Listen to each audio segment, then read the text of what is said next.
Hey, what's up, everybody? Happy Sabbath to each and every one of you. Happy Saturday to those who are not Adventist.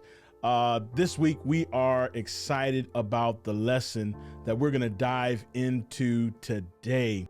You can get this lesson at youthsabbathschoolideas.org. That's youthsabbathschoolideas.org.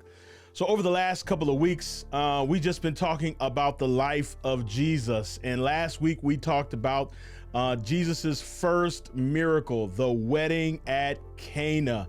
And what a powerful lesson that was for us last week. Now listen, this week we get to dive into Jesus getting angry. Yes, Jesus got angry. We call it righteous indignation.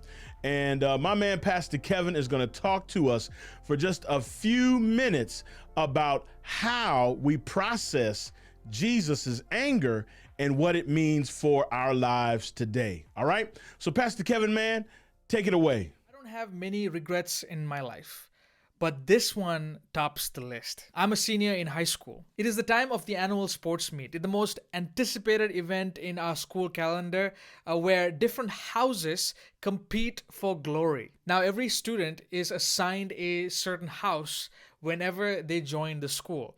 And the houses are Ruby, Sapphire, and my house, Emerald House. Now, not only am I a part of Emerald House, I'm also their house captain. This means that I'm in charge of 300 plus students in our schools, somehow getting them together and boosting the morale so that we do best and really good on our sporting events. I'm also competing in the sports meet, and my first event out of like 4 other events that I have is the long jump. I took it easy on the training because I knew who I was competing against, and I knew that I was gonna win. So I was just like, you know what, whatever. I think I'm fine. So I'm on the track, and it's my 3rd attempt. I had gotten a pretty good score on my first 2 attempts in my long jump, but it wasn't enough because there was somebody else who had like a better score than me. This would be my only chance to beat him and get the gold medal, and also to give some important points to my house. So I look ahead. I feel my heartbeat rising. I tense my muscles. I take a deep breath and I run as fast as I can. I increase my speed as I see the white platform a few feet away from me. I prepare my legs to land directly on the platform. Not too far, not too back, but right there so that I can now firmly plant my legs and launch into the sand pit. I reach the platform. I step on it as hard as I can, and then I launch into the air. And that's when it happened. I felt my entire right hamstring overextend and shift towards my lower back. The pain was so sharp that it knocked all the air out of my lungs. I scream as I fall face forward right into the sand. The next thing I remember is someone dusting the sand out of my face and being carried away from the sandpit on a stretcher. It was at that moment I realized that I will not be able to participate in my other events, my 100 meters, my 200 meters, and my 400. That will eventually cost my house some important points. All because I did not work hard, because I did not train, I did not stretch, I did not commit to the process. I learned a tough lesson that day, which is this: that respect for the game flows out of a committed heart. And that's probably why I think Jesus is so angry and so frustrated at the moneylenders and the traders who are using the Lord's property, the Lord's temple, to do their business. Because I think that if they truly chose to order their lives according to God's principles, they would have known that this was supposed to be a house of prayer and not some den of thieves. If they were committed to God, they would have respected the temple and everything it stood for. And I think this is probably why the psalmist says in Psalms 111, "The fear of the Lord is the beginning of wisdom. A good understanding have all those who do his commandments. His praise endures forever."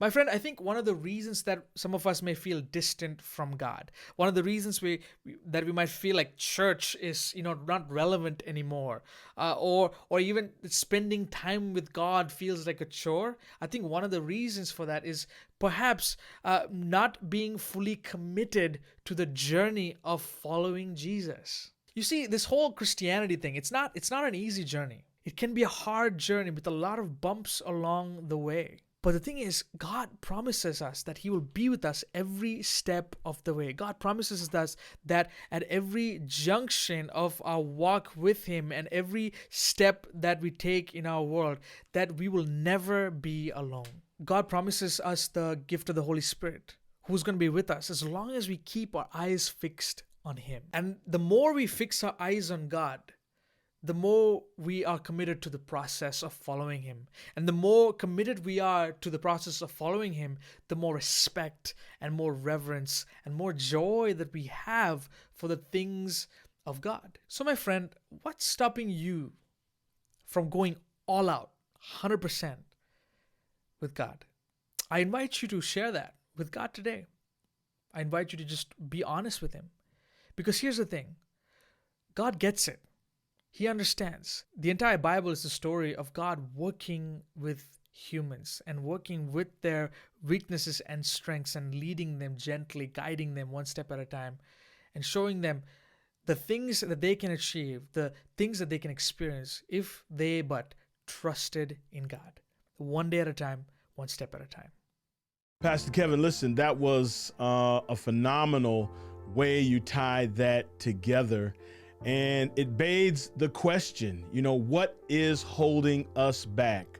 There are some things that we probably do that if we were living in the time of Jesus, it might upset Him. You know what I'm saying? But here, ask yourself the question, what is holding you back from giving Jesus your whole heart, giving Him your whole life? What are you scared about? And like Pastor Kevin said, tell Him that. Let Him know. He can handle that, and He knows just what to do with it and how to reach you. So that is our OUC Addict, a Teen's Time in Church Sabbath School discussion starter for today. Stay tuned for our Sabbath School with Dr. Toussaint Williams, also our virtual worship experience as we give God praise and we hear a tremendous message through the ministry of Dr. Carlton P. Bird. That's our pastor, y'all. So listen, stick around. Don't go anywhere. Do what you got to do, but make sure you come back and you join our virtual worship experience. All right. And if you are on the OUC Addict channel, listen, go on over to the Oakwood University Church channel and check out our worship experience. Now, remember, y'all, no matter what platform you're watching on this, I need you to share this video, share it with some young person. And then I need you to like the video. And if you're on YouTube, y'all, subscribe. Listen, we're trying to grow this platform for the kingdom and for young people. I'm Pastor Jay North, and it has been a pleasure to be with you. Listen, hey, peace.